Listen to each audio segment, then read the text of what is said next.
The transfer portal, it giveth and it taketh away. If USC is going to have a successful season in 2025, the guys that USC brought in through the transfer portal, they're going to have to make a significant impact.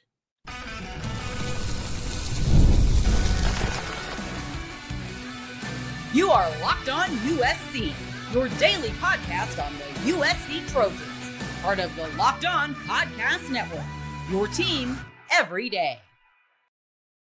Hey, fight on, everyone. I'm your host, Mark Holkin, and thank you for making Locked On USC part of the Locked On Network your first listen every day. Whether you watch this show on YouTube, just pick a platform, download the podcast. This show is always free. This show always appreciates your support. This episode is going to be brought to you by Monarch Money. Yeah, take control of your finances with Monarch Money. Use code LOCKEDONCollege at monarchmoney.com for 50% off your first year. USC lost a lot of quality talent to the transfer portal this past offseason. I mean, some of the big names, you had Emmanuel Prion, the offensive lineman. You had Bear Alexander, the quitter on defensive line. You had the Branch brothers who took off to Georgia, Zachariah, and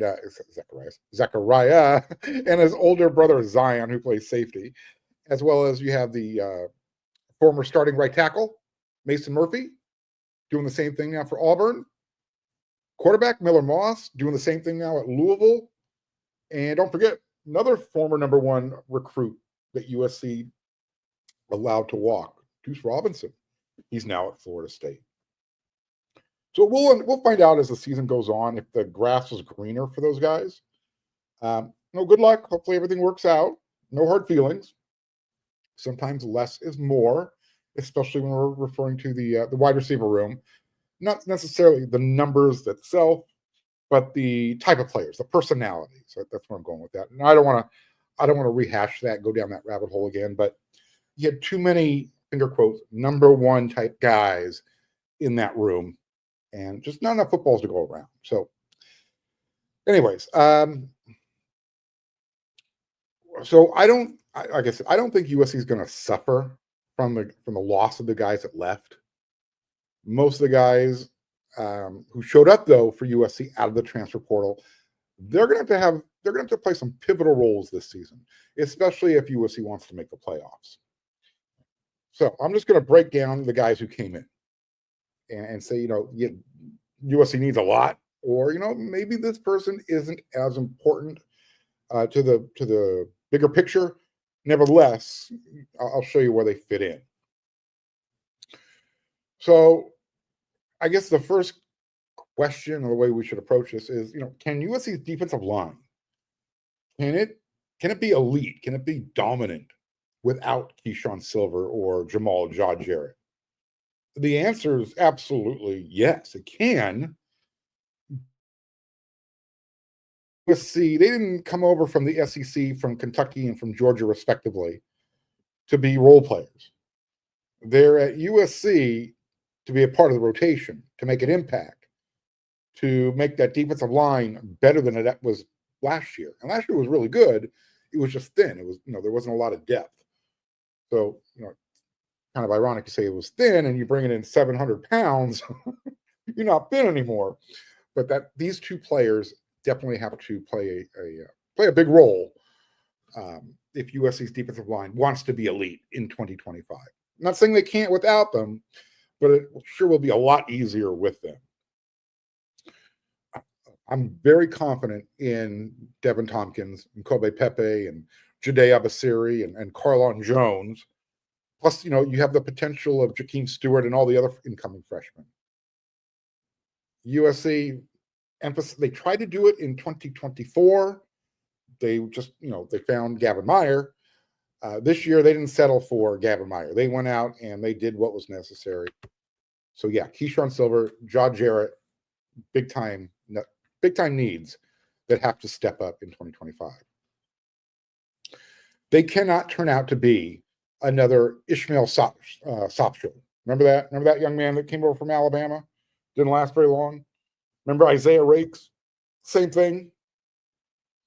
Definitely don't want another Bear Alexander. You don't want to bring somebody in who shows you how good he can be and then says, I quit, no more. I'd rather go somewhere else. Again, without a doubt. Emmanuel Payoff, offensive line. It's a money grab. No other way to say it, right? His loss hurts USC's offensive line in 2025. Especially when you take into consideration, you add in, Jonah Monheim off to the NFL. USC was counting on Emmanuel Payoff.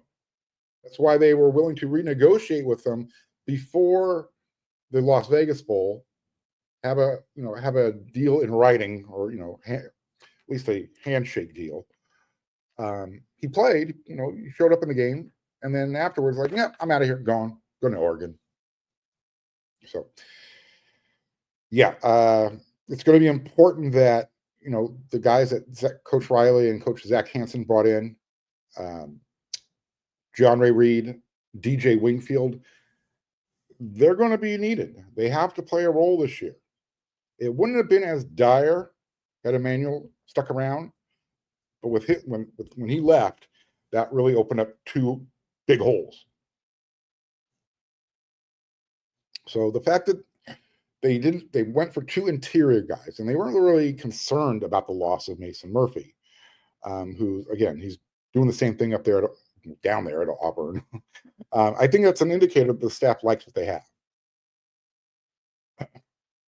Now, they like what they had or have, but that's when they thought DJ Wingfield wasn't going to have any type of eligibility issues.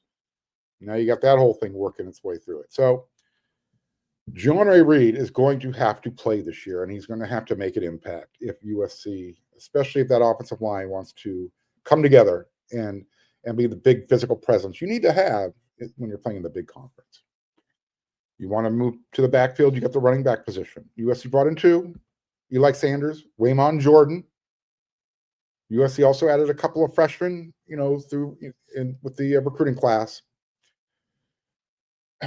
Freshmen can always step in and play running back. That's, running back, wide receiver. Those are two of the easier positions for guys to kind of, step off the boat and say, all right, I can do it, especially if they got talent.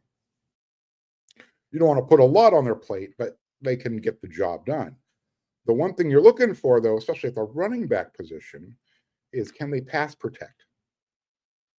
So I don't know if Harry Dalton or Riley Wormley, the two freshmen, are going to be up to the task of being able to pass protect if they were put in that position right away. But if Waymon Jordan he has to get it done. Same with Eli Sanders. That's part of the job description. If they want to be on the field, they got to be able to help protect Jaden Mayaba. Otherwise, his job gets more difficult. And we're trying to make life easy for Jaden. At the cornerback position or the nickel position is DJ Harvey. Is he going to slide in there? Is he going to take over where Greedy Vance stepped away? Is DJ Harvey going to play on the outside at cornerback, or is he going to take ownership of that nickel position? Chasen Johnson, the other guy they brought in out of the transfer portal. At the safeties, they brought in Bishop Fitzgerald from North Carolina State. I know he's been getting a lot of a lot of publicity, a lot of, positive shine from the coaching staff. I don't know how integral he is to USC having a successful season. And the reason I say that is USC has some depth, and they've got young depth. Christian Pierce, I think he's finally ready. It's his time. He doesn't have the politics of Zion Branch ahead of him. And then you got other young guys like, got Marquise Gallegos. So, yeah, you want, Bishop Fitzgerald to be able to step up and be that complimentary figure on the field with Kamari Ramsey. But I think USC has some depth. What kind of role will Kennedy Urlacher, the transfer from Notre Dame, what kind of role will he carve out this year? Is he going to continue just to be that special teams maven, that heat-seeking missile? Or is he ready to, maybe, is he a nickelback? Is he ready to slide into one of those safety roles, be part of the rotation? Again, I think USC's okay at the safety spot. But, it would be great if Bishop can be that dude. USC only brought in one linebacker, Tamir Robinson from Penn State. But ahead of him, I don't know really, I'll say ahead of him, you've got Desmond Stevens returning for his second year. He's a sophomore. You've got Jaden Walker, who was a redshirt freshman who was ready to contribute. At least that's what we're being told. So I like the added depth, but he's not going to make or break the defense in 2025. Not unless USC suffers a rash of injuries at the linebacker position again. Can't afford to lose Eric Gentry. He's just too much of a playmaker. So yeah, you like what you have coming up behind him, the young guys. You like Anthony Beavers, who is, been called the best tackler on the team, and he looks the part now. He looks like a linebacker. He does not resemble a defensive back at all. Not even a big safety. And then, I mentioned Zachariah Branch and Deuce Robinson a little bit ago. They were number one guys out of high school, but they didn't perform in their first 2 years like they were number one guys. Zacharias Williams, Prince Strawn were number one guys at Utah and Boise State, respectively. Coach Kyle Whittingham said after spring camp this year, Zacharias Williams, he was our number one wide receiver. And you could probably play him at running back too. Both of them, both Zacharias and Prince, they have to be able to complement Jacoby and Mekhi Lemon. Those are going to be the go-to guys, right? But in order for Jaden and that offense to play better than last year, those guys are going to have to step up. And I get it. You still got, the guys at USC recruited, guys like Xavier Jordan. But again, those two transfers are going to have to play a role, and they're going to have to, it's going to have to be a pretty significant role. You can't just let them fade into the background. Sam Heward, he came in from the transfer portal. Quarterback's been a topic lately.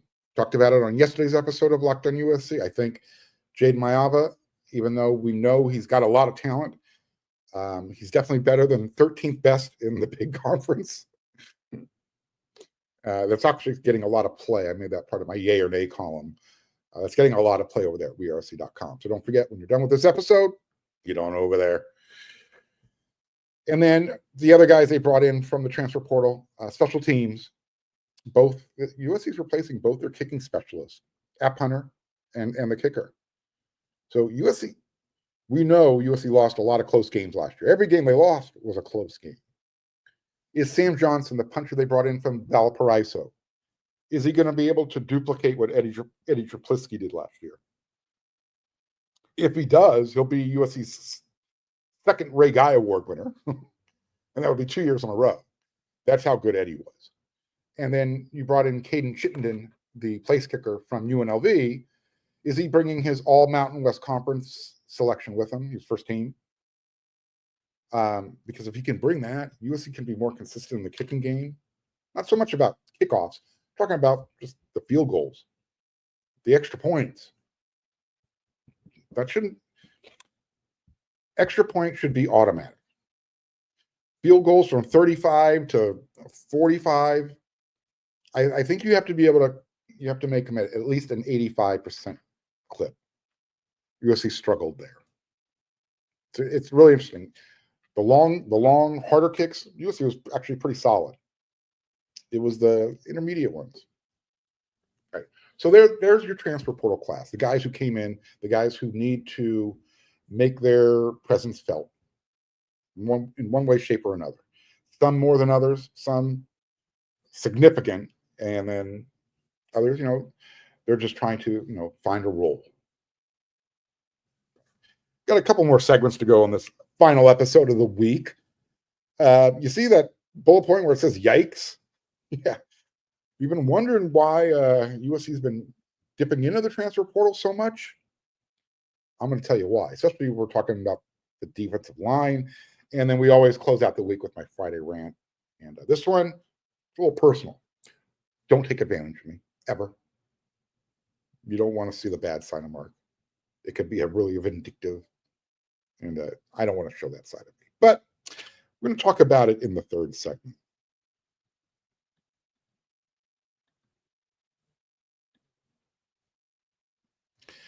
You ever wish managing money was easier, felt easier? Well, with Monarch, it can be. Whether you're growing your savings or whether you're, planning a big purchase, Monarch Money puts you in the driver's seat. It's like having your own personal chief financial officer. It's going to give you full visibility, total control over your finances.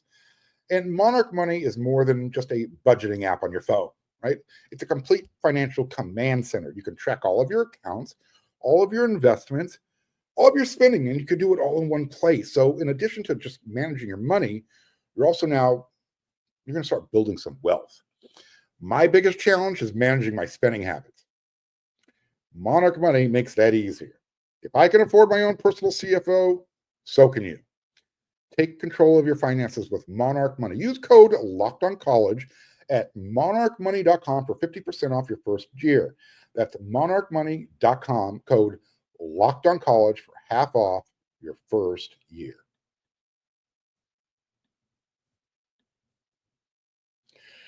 USC's defensive recruiting has gotten a lot better these past couple of recruiting cycles.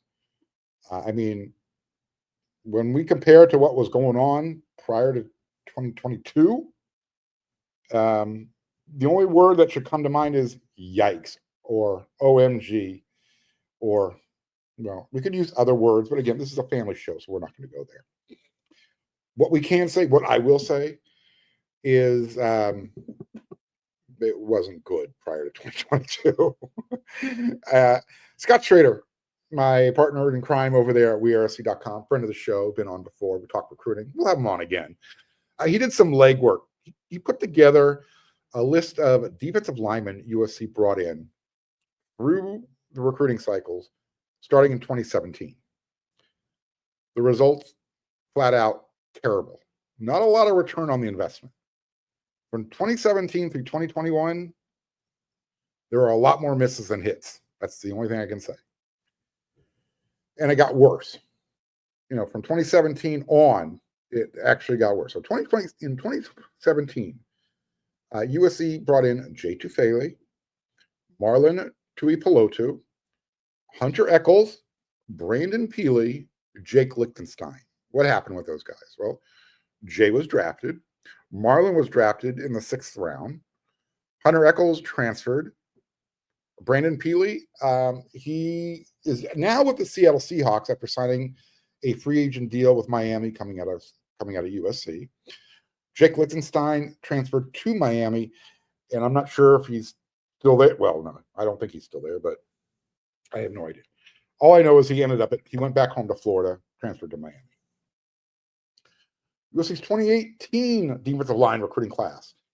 Abdul Malik McClain. We know he had some off-the-field issues, so that didn't pan out. Kanai Mauga. He went undrafted. I believe he's with the LA Chargers. Elijah Winston. He was another edge player that USC brought in. Transfer. Remember Trevor Trout? I hate to use the term bust. However, it applies right here. Came in with all the fanfare from Missouri, and just whether it was an injury or whatever, the lack of love for the game, he didn't last at USC very long. He dropped out of football completely. In 2019, USC brought in Drake Jackson. Great return. One of the top linemen that USC, everybody in the country was after. He was born to be a Trojan, and he made it happen. Nick Figueroa, he eventually, made his way to USC from San Luis Obispo. He gave everything he had. Stanley Taofo, he ended up transferring to Arizona. I think he's still on that roster, or maybe last year was his last year. Remember Dejon Benton? I believe he is now a New Mexico Lobo. In 2020, USC brought in Tuli Tuipulotu. Stud, right? Great. Remember Jamar Sakona? He's now on USC's roster. You might recognize the name Kobe Pepe. Yep, he's balling for USC. 2021, Corey Foreman.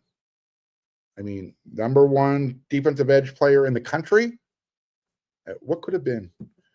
He will always be remembered for the game-ending interception against UCLA in the rivalry game. But other than that, that's his legacy at USC, and he's now at Fresno trying to make a name for himself. Remember Jay Toya? He ended up transferring to UCLA. Yeah, the guy who was threatening the girls in the elevator. I got something else I could tell you about him, but I'll hold off on that till another time. Colin Mobley was another defensive line recruit in that class. I can't find any info on him. He might be done with football. But in 2022, things started to pick up. That's when who showed up? Coach Lincoln Riley. He didn't have a lot of time to do recruiting just because of the timing. Excuse me. Devin Tompkins. That was it. And he's now the man. Everyone expects him to be a big-time contributor in 2025. 2023, USC brought in Braylon Shelby. This is his third year. It's time, right? If not now, when? USC also brought in DJ Peavy. He is now at Montana with Solomon Tuliaupupu. Remember Sam Green? He's now at Kentucky. Remember Dejon Lafitte? He's now at Fresno with Corey Foreman. What about Elijah Hughes? Remember he kind of showed up, burst onto the scene, played well, didn't get a lot of opportunity after that? Well, I guess we traded him to Notre Dame. We got Kennedy Urlacher. They get Elijah Hughes. In 2024, USC brought in Cameron Fountain. He's a dude. We know he's this year in his second year as a sophomore. He's ready to contribute. Carlon Jones. He's now healthy. You got Jade Abasiri, one of those first guys off the bus. He's ready to contribute. What about Ratumana Bulabalavu? Is he going to be one of the guys? We know he came in kind of as a project. Maybe needs a little bit of time to develop, but it's okay. What you're seeing, though, is the size, what they brought in 2023 and 2024. You're starting to see big guys. And then, just to kind of tie a bow on that thought, in 2025, this is who USC brought in. Jakeem Stewart, 6'6", 275. Floyd Boucard, 6'3", 315. Gus Cordova, I think he's still 6'4", 255. He might be bigger than 255 now. He's one of those Brian Cushing, just going to keep working and keep getting bigger type of guys. You got Cash Jacobson, 6'4", 295. He's already over 3 bills. He's been at USC, since the winter, since the spring. And then Jaden Ramos, 6'5", 250. And we know who's committed for 2026. Just go over the names and their weights, sizes and weights real quick. Luke Wafel, 6'5.5", 255. Jamion Winfield, 6'5", 290. Samote Katuana, 6'5", 260. Tom Tapui, 6'2", 330. You've got Braden Jones, 6'5". I think he's bigger than 255, but that's the number listed. You got Jake Johnson, 6'3", 290. Big Malik Brooks, 6'4", 345. So that's the difference between then and now, how it started, how it's going. And I like it a lot better how it's going. Now they just got to show up on the field and do the job. So if you're wondering why USC's defense was kind of meh and what Alex Grinch inherited, I try to be fair and balanced. Was his scheme good? No. Did he have a lot of talent to work with? Two things can be true at the same time. He did not. And I know they brought guys in through the transfer portal. The point remains the same.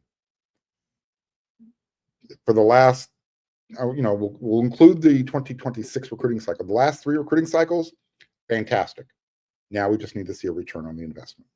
It'll be a while for the 2026 guys, but those 2025 guys, we'll get a chance to we're going to get a chance to peek at them this year.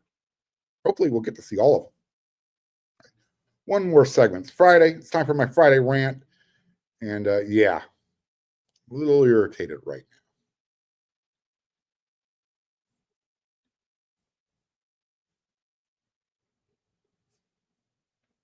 now. So earlier in the week, I got a message from someone I've known for over 5 years, right? This person actually has my personal phone number, would contact me via text message all the time, always hitting me up to do something. And he's a hustler, always trying to make some money, always trying to do new things. I can appreciate that. I just don't like being taken advantage of. So instead of contacting me via my text, on text message or just calling me on the phone, contacted me direct message on X, and he asked if I wanted to, any tickets to this weekend's Dodger games. I said, yeah, you know what? I think I'd be interested. So we agreed on the day, the tickets, the price, everything. And I Zelled him the money, $150. At first I said, I'll just go ahead and Apple Pay it to you. No, can't do that. My Apple Pay isn't working. So he goes, can you Zelle it? It's super easy. So I went ahead, I set up Zelle, I transferred the money like that. I took care of my end of the deal. No delay, no wait. 4 days later, he still can't figure out how to transfer me the tickets. It's bizarre. He goes, yeah, Mark, you need to download the Major League Baseball app because that's how you transfer the tickets. So I did that. Now he's having trouble transferring the tickets. He can't get it figured out. I said, you know what? Let's just end this right now. Send me back the money. I don't want to deal with this. All right. Logistically, I got, I have to be places. I got, things to do. I don't want to know if I have to start my drive from LA or from Long Beach at a certain time. I'm kind of detail oriented when it comes to that stuff. If I have plans, I like to make sure I have everything kind of mapped out. I don't even know if I have tickets to the game. So I said, you know what? Screw it. Keep the tickets. Zell me back the money. No, he's having trouble zelling back the money. I said, call your bank. Have them help you out. What do you think I've been doing?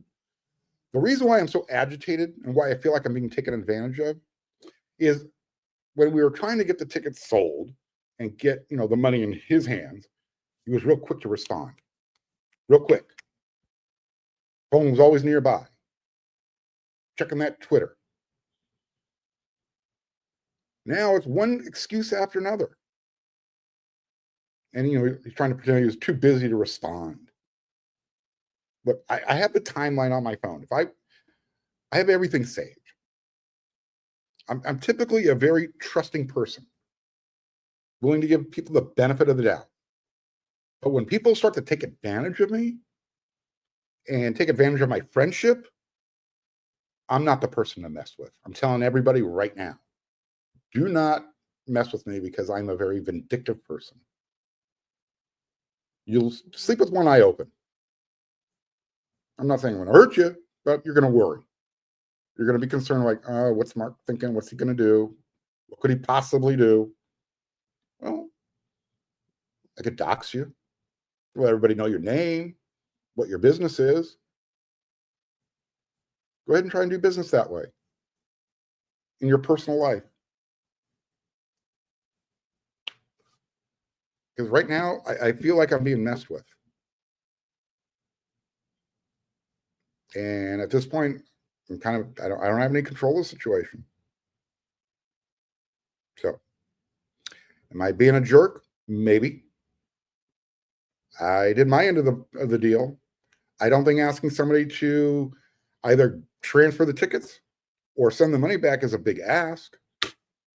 But he has an excuse for everything. My Apple Pay doesn't work. My Zelle can't transfer right now. He was able to accept the money through Zelle, but he can't transfer the money? Please. I wasn't born yesterday. All right. I hate to end it like that.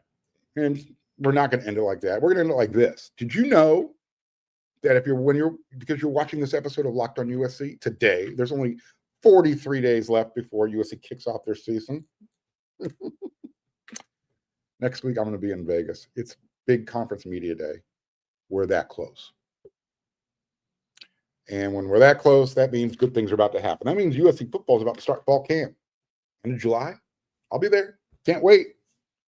You know what else I can't wait for? That next episode of Locked On USC. It'll be coming at you next week, 5 times a week. That's what we do. So until that next episode, everyone, you know what to do.